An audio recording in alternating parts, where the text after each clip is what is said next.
have that picture of me sitting on my grandfather's lap. I think that was at the end of the 90th birthday party, and we were all quite tired. And I have a lot of memories of my grandfather, actually, because he was such a family man. And his children and the grandchildren, that was the family who he surrounded himself with regularly. And it was, for us, completely normal that we would go see grandfather.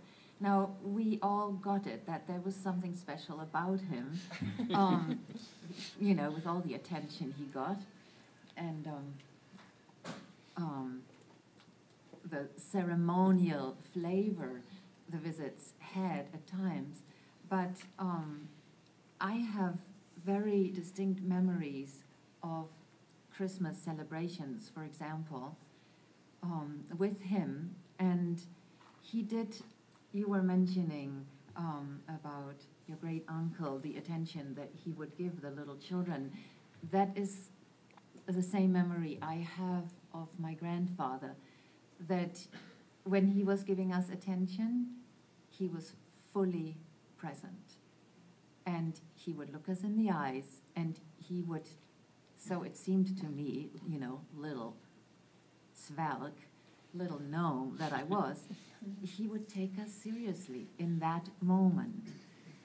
And I remember appreciating that, because I remember when I grew up, I often thought, you know, I don't ever want to get as old as these grown-ups, because they don't necessarily take anybody seriously. But he did. And I also remember his uprightness. And I remember that he had einen langen Atem. He had a long breath, that he could sit there and listen, and you saw it would go in, and he wouldn't make any judgments quite yet. But then he would respond to you, and then you found out exactly what he thought. And I liked that. I found, I felt being taken seriously, even as this little child. Now, one thing that I also remember about him is his sense of humor.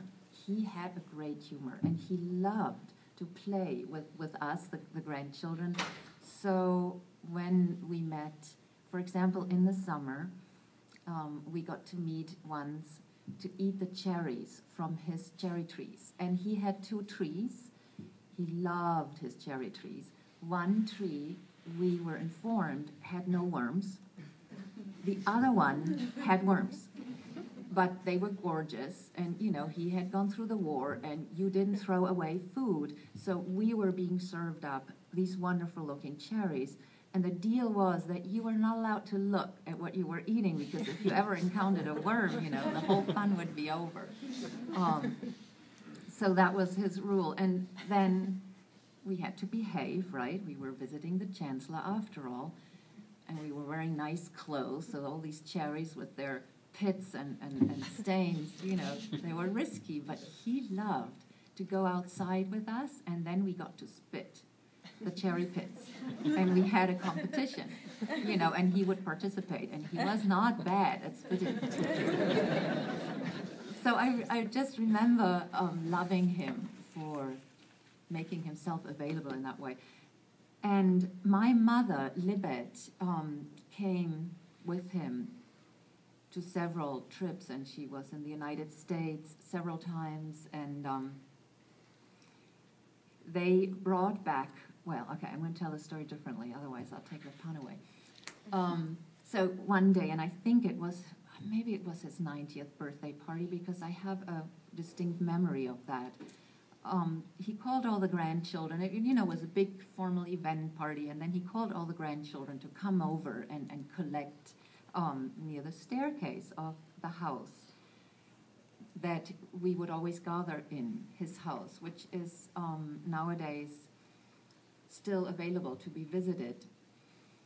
And so we were all gathering at this little staircase, quite a narrow little staircase up to the bedrooms, and grandfather disappears, you know, moving up the steps very upright. And then there is silence, then suddenly a terrific noise, and there he comes, running down the steps, wearing a beautiful American Indian headset and scaring the hell out of us. We dispersed in all directions, and then, of course, recognized he was just making fun of us. So, yeah, he made fun on many occasions, and we actually really enjoyed that change in him, and that he could see the humor in situations. When we gathered for the Christmas celebrations, though, they were very close to his heart. He was Catholic, like General de Gaulle, and I believe that helped them. I think they were firmly rooted in their great belief in something greater than fighting each other.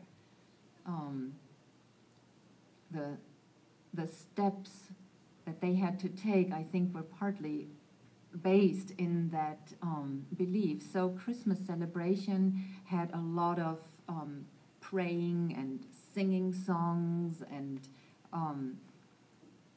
honoring the Christian background in that way.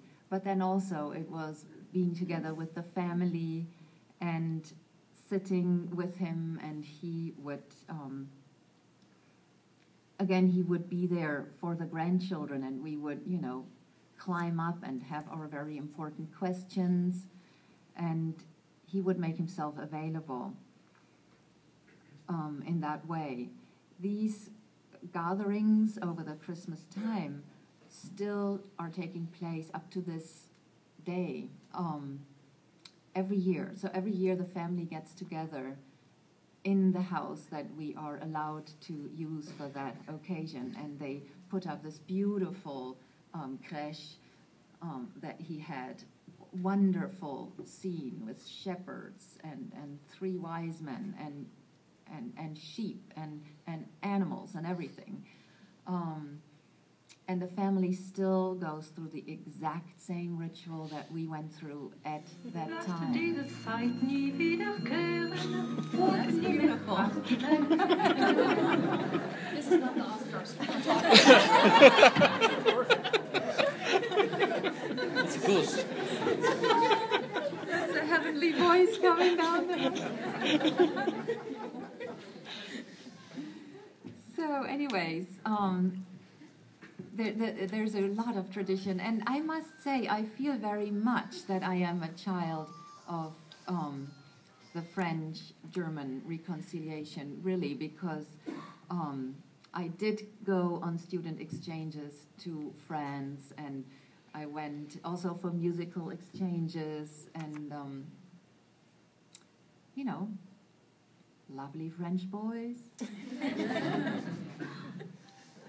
which now my daughter is also being attracted to, and that makes her learn those French vocabularies. And my life was greatly enriched by this connection with France. And when I went to school and we had to choose a language, I actually chose French and not English. English came later. So I inhaled that possibility to go and connect, and being in the healing arts, I have friends Germans who would move to France to become organic farmers, and all of which my parents did remind me was really unimaginable before this treaty. So it's a wonderful, wonderful peace celebration that we have, and have here also tonight. And lastly, I feel when I think about my grandfather, he was known as der Alte, the old one, and he sure was old. And maybe it was actually his age that allowed him to sort of plow ahead after the war and to just do his job. So my impression growing up was that the job of a politician is a way to serve. It's a way to serve the people around you and to try to create a better world that will include all of us. And I think my grandfather and I think your great uncle were the examples of two men who were willing to move ahead regardless of the voices that were around them that could have brought up doubt and negative thinking. And I feel that we all want to be inspired by that nowadays, because there's a lot of worry and a lot of doubting. And you know, when I look at these old men, I think it's not helpful to be in that place. So I'm very grateful for this celebration tonight, and thank you all for being here with us. Thank you.